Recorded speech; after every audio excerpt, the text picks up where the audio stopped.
आउज़ुबिल्लाहिमिनश्शैतानिर्रजीम बिस्मिल्लाहिर्रहमानिर्रहीम। अस्सलाम वालेकुम नाज़रीन, कैसे हैं आप? सब ठीक ठाक है? अच्छा जी, हमारा वीडियो बेसिकली बनाने का मकसद ये है कि आपको अवेयरनेस दी जाए regarding Pakistan army, air force, navy में एज अ कमीशन ऑफिसर बच्चे कैसे जा सकते हैं। ये बहुत ज़्यादा हमें जो है क्यूरीज आ रही थी। बच्चे बहुत ज़्यादा परेशान होते हैं, वालिदैन जो है बहुत ज़्यादा जो है ना क्यूरियस होते हैं कि रिगार्डिंग देयर चिल्ड्रंस कि भाई हमारे जो बच्चे हैं वो आफ्टर एफएससी कहाँ अप्लाई कर सकते हैं फोर्सेस के अंदर। अच्छा, आज हम तमाम जो है डिटेल में बात करेंगे ताकि आपको बात वाज़ेह हो जाए। हमारा जो मोटिव रहेगा वो Pakistan army as a second lieutenant के हवाले से होगा आज का, ठीक है। वक्तन फ़वक्तन हम तमाम चीज़ों को डिटेल्ड कर देंगे हर वीडियो के हिसाब से। आप हमारा ये चैनल जो है इंफॉर्मेटिव चैनल होगा, इंशाल्लाह आपको मज़ा आ जाएगा। क्लियर है, हम पर्सनालिटी ग्रूमिंग के हवाले से भी बात किया करेंगे इसके अंदर। तो हमारा जो चैनल है उसको लाइक एंड सब्सक्राइब करें ताकि, और बेल आइकन के उस ऊपर भी स्पेशली क्लिक कर दें ताकि आपको बात हम हमारी जो है वो पहुंचती रहे वक्तन फ़वक्तन। जैसे ही हमारी वीडियो आया करेगी आपको नोटिफिकेशन आ जाएगा, इसलिए बेल आइकन का क्लिक होना बहुत ज़रूरी है, ठीक है जी। अच्छा, बहुत सारे लोग परेशान होते हैं, एक हवा बनाया हुआ होता है कि किस तरीके से आर्मी, एयरफोर्स, नेवी में हम जा सकते हैं, जाएं या ना जाएं, पता नहीं क्या ये किस तरीके से होता है, क्या होता है। तो हम यहाँ पे बआसानी बिल्कुल बात को वाज़ेह करेंगे ताकि आप लोगों को किसी भी परेशानी का सामना ना करना पड़े। अच्छा जी, आज हम जैसा कि मैंने आपको बताया कि एज अ सेकंड लेफ्टिनेंट के हवाले से बात करेंगे, तो डायरेक्ट हम पॉइंट के ऊपर आते हैं। पाकिस्तान आर्मी साल में 2 इंडक्शंस देती है। 2 इंडक्शन से मुराद ये है कि 2 दफ़ा आपको अपॉर्चुनिटी मिलती है कि आप पाकिस्तान आर्मी में second lieutenant after FA, FSc और दूसरी तरह से आप ज्वाइन कर सकते हैं। अच्छा, इसमें जो है मैं आपको तमाम चीज़ों के बारे में बताऊंगा कि आपने फ्रॉम यानी फ्रॉम बिगिनिंग टिल एंड, ठीक है जी। तो आपने परेशान नहीं होना है। इंशाल्लाह ताला आपको हर सवाल का जवाब भी मिलेगा। किसी भी किस्म का आपका कोई क्यूरी हो आप पूछ सकते हैं बिला झिझक। सबसे पहले हमारा स्टार्टअप है, जैसा कि मैंने आपको बताया कि साल में 2 दफ़ा इसका इंडक्शन आते हैं। एक हमारा आ जाता है एंड ऑफ मार्च में और स्टार्ट ऑफ अप्रैल के अंदर, ठीक है। अगर हम दूसरे की बात करें तो वो हमारा आता है एंड ऑफ सितंबर और स्टार्ट ऑफ अक्टूबर के अंदर आ जाता है। क्लियर है? अच्छा जी, वो कौन से बच्चे हैं जो अप्लाई कर सकते हैं? एफएससी किया हुआ आपने किया हो, आपने कंप्यूटर साइंस के अंदर एफएससी किया हो, ठीक हो गया जी। आर्ट्स में किया हो आपने, उसके अलावा आपका जो है किसी एक गवर्नमेंट इदारे से जो है आपने डिप्लोमा होल्डर हो, जैसे इलेक्ट्रिकल डीएई जिसको हम कहते हैं, वो भी बच्चे अप्लाई कर सकते हैं, बशर्त ये कि आपकी जो परसेंटेज है वो मिनिमम 55 होनी चाहिए। मौजूदा हालात के हवाले से हम बात कर रहे हैं, ठीक है। यानी आज की अगर हम डेट की बात करें तो आज डेट हो गई है हमारी 9/12/2022, ठीक है। तो मैं आज के दिन की मुनासिबत से बता रहा हूँ, क्यों? क्योंकि ये जो 55% बेसिकली है ये कोरोना के बाद पाकिस्तान आर्मी ने किया, लेकिन अगर हम इससे पहले की बात करें तो उसमें 60% कंपलसरी था। क्लियर है? तो अगर आप इसको अपॉर्चुनिटी समझें, बहुत सारे क्योंकि ऐसे बच्चे थे जिनकी 55% या 58% या 59% थी, ठीक है, लेकिन वो एलिजिबल नहीं हो पा रहे थे। वजह 60% कंपलसरी था, लेकिन कोरोना जो है किसी के लिए बायस जहमत बना और किसी के लिए, अगर फोर्सेस के बच्चों के लिए जिनका शौक था और उनकी किसी भी तरीके से परसेंटेज कम आ गई तो वो बड़े परेशान थे, लेकिन अल्लाह ताला ने जो है उनके लिए भी एक सबब जो है वो बना दिया ताकि वो भी अप्लाई कर सकें। अच्छा जी, अगर हम बात करें एजिस की तो 17 साल से लेके 22 साल का बच्चा जो है वो अप्लाई कर सकता है। बड़ी इंपॉर्टेंट बात है, इसको गौर से सुनिएगा। कहना क्या चाह रहा हूँ मैं बेसिकली, 17 साल आपकी उम्र होनी चाहिए at the date of joining. जैसा कि अभी हमारा जो बैच आएगा एंड ऑफ मार्च और स्टार्ट ऑफ अप्रैल के अंदर, उसकी ज्वाइनिंग होगी जाके 1 नवंबर 2023 में। क्लियर है? यानी जो दोबारा से मैं रिपीट कर रहा हूँ, एंड ऑफ मार्च और स्टार्ट ऑफ अप्रैल में जो बैच आएगा उसकी ज्वाइनिंग होगी 1 नवंबर। ज्वाइनिंग से मुराद ये कि अनाउंसमेंट में लिखा हुआ होता है कि 1 नवंबर 2023 तक आपकी उम्र कम से कम 17 साल होनी चाहिए या फिर ज्यादा से ज्यादा 22 साल होनी चाहिए इंटरमीडिएट के ऊपर। क्लियर है?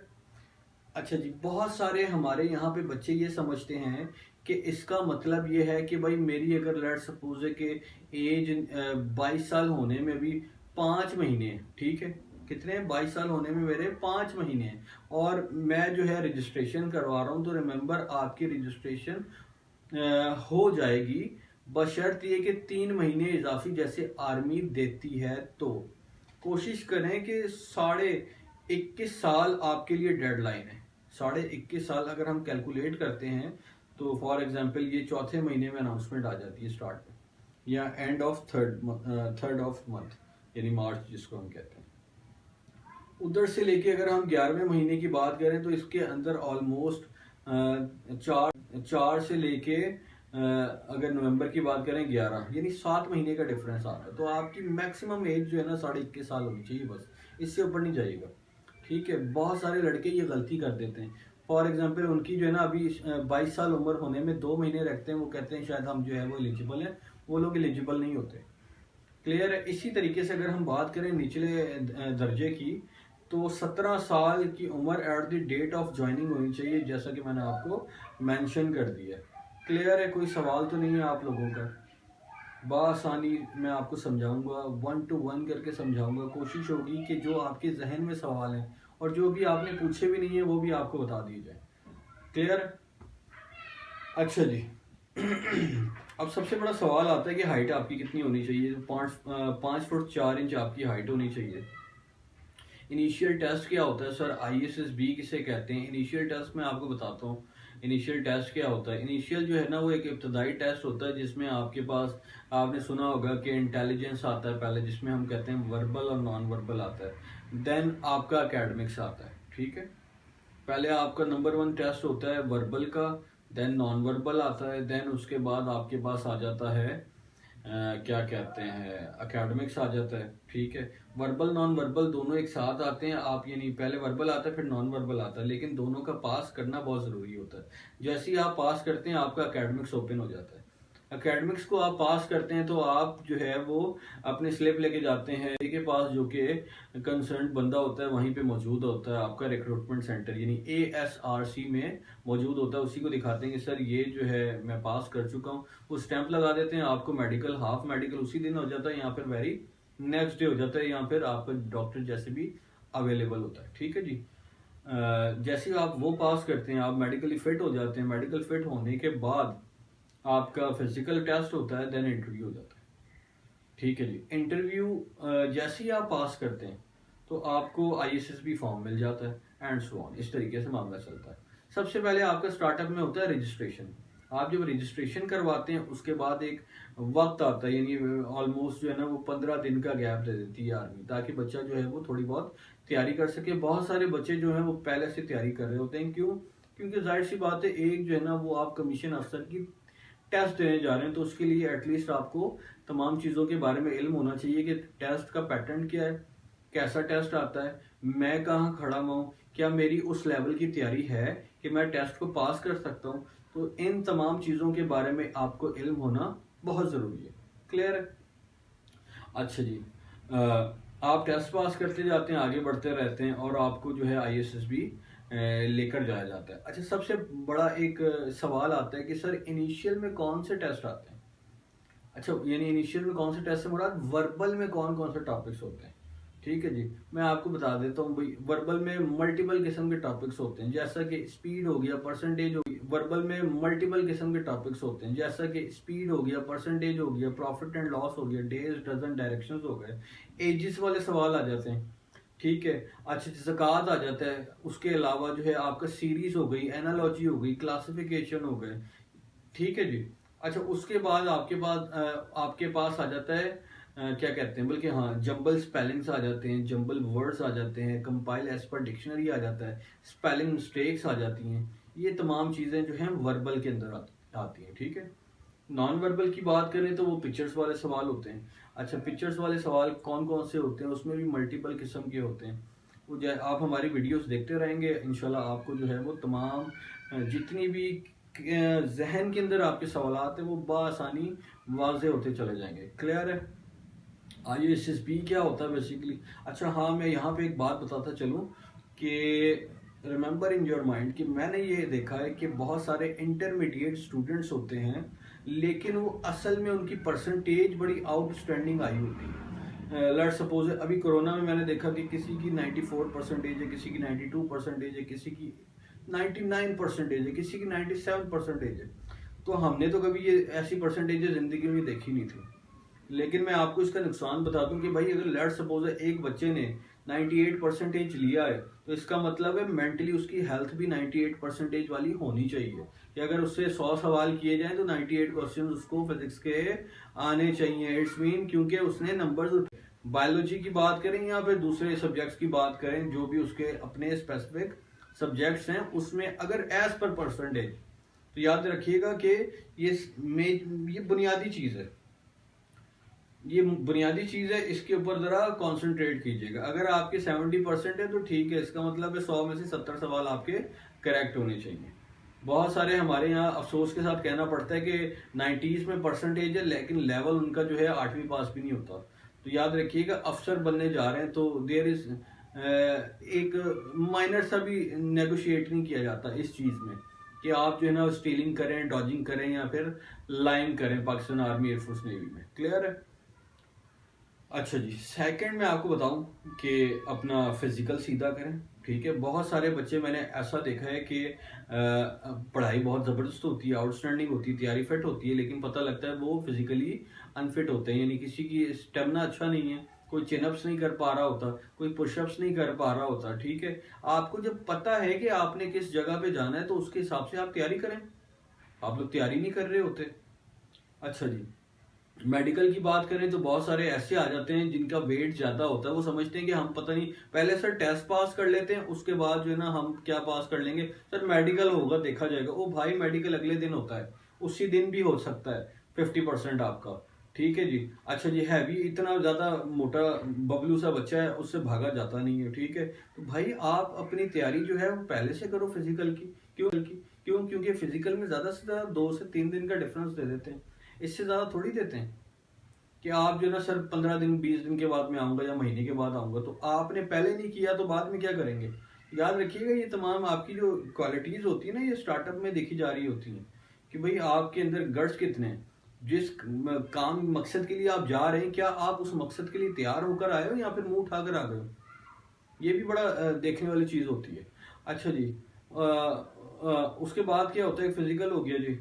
हाँ, मेडिकल की मैं बात आपको बता रहा था कि मेडिकल में पता लगा कि लड़का एक इतना कमजोर है, उसने देखा कि मेरा तो चेस्ट ही पूरा नहीं है।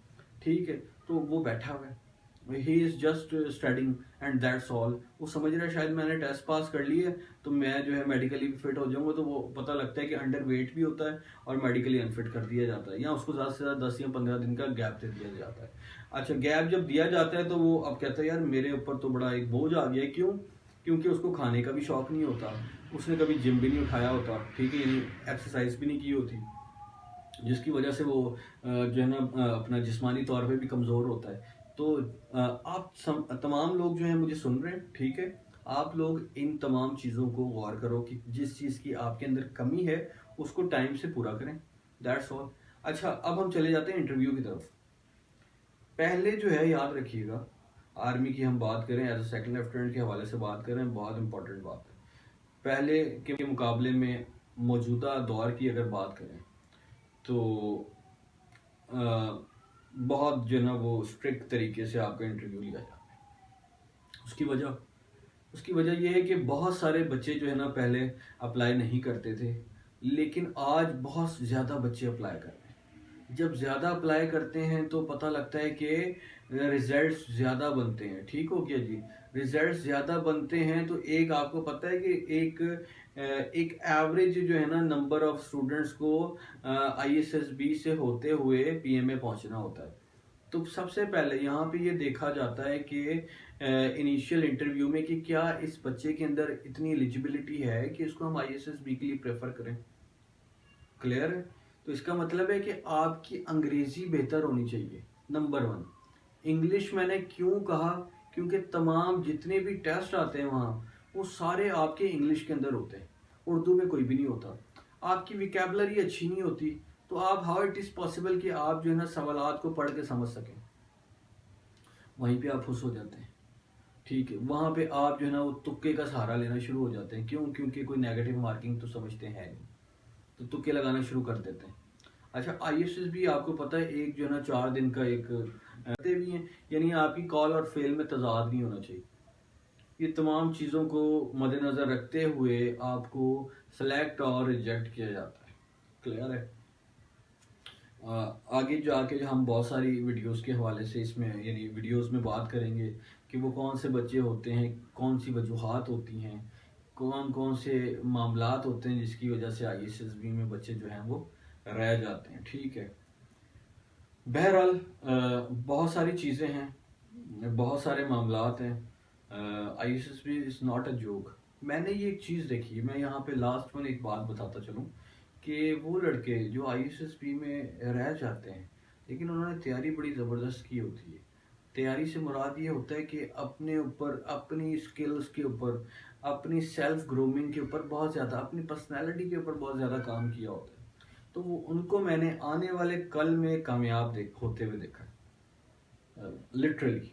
ठीक है। लेकिन जिन्होंने ISSB को लाइट नहीं लिया होता और बाकायदा मेहनत की होती है, उन्होंने अखबारात पढ़े होते हैं, इदारिये पढ़े हुए होते हैं, और जो है क्या नाम है, किताबें पढ़ने का शौक होता है, और बहुत सारे उनके अंदर जो है ना वो फाइन क्वालिटीज़ होती हैं जिसकी वजह से वो एक डायमंड की तरह जो है जिस भी इदारे में जाते हैं वो चमकते हैं। ठीक हो गया जी।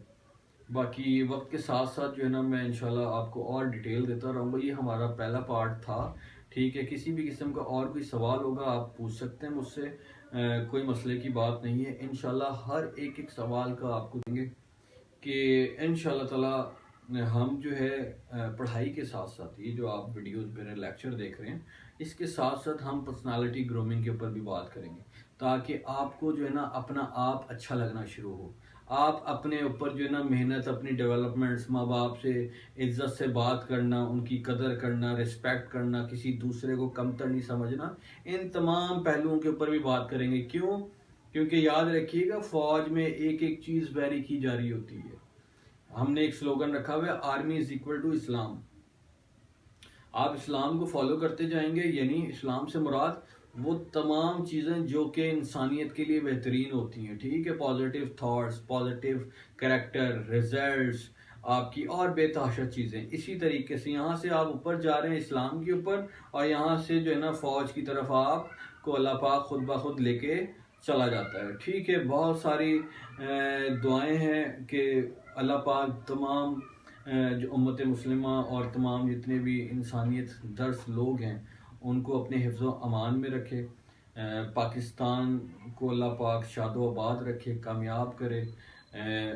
माशी हालात हमारे बहुत ज़्यादा जो है ना वो मुस्तहकम नहीं है, बहुत बदहाली की तरफ हमारे मामला जा रहे हैं। बहरहाल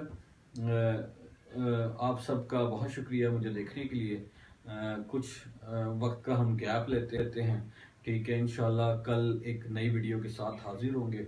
अपना बहुत ज़्यादा ख्याल रखिएगा। तब तक के लिए मुझे सैयद बुरहानुद्दीन नकवी को इजाज़त दीजिए। पाकिस्तान जिंदाबाद, पाकिस्तान आर्मी जिंदाबाद, और तमाम हमारे जितने भी ख़ास तौर पे जो पाकिस्तान के लिए काम कर रहे हैं उन सबको मेरा सुर्ख सलाम। पाकिस्तान जिंदाबाद।